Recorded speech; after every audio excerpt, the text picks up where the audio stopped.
Welcome to Low Key PD. In this tutorial, I'm going to show you how to use the suggested prompts for the chat in NotebookLM.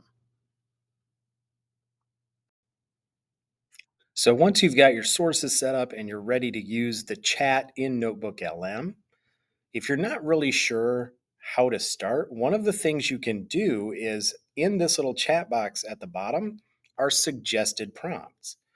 So if you're not really sure where to start, you can check to see if any of these may be helpful. For example, this one says, how did industrial area social changes fundamentally shape diverse education? Let's see if I'll just click on that. So I click on that and it just adds the prompt and it asks about it. If the first one isn't really what you're asking for or looking for, you can click on the arrow and it will show you some more. But it was a suggested prompt.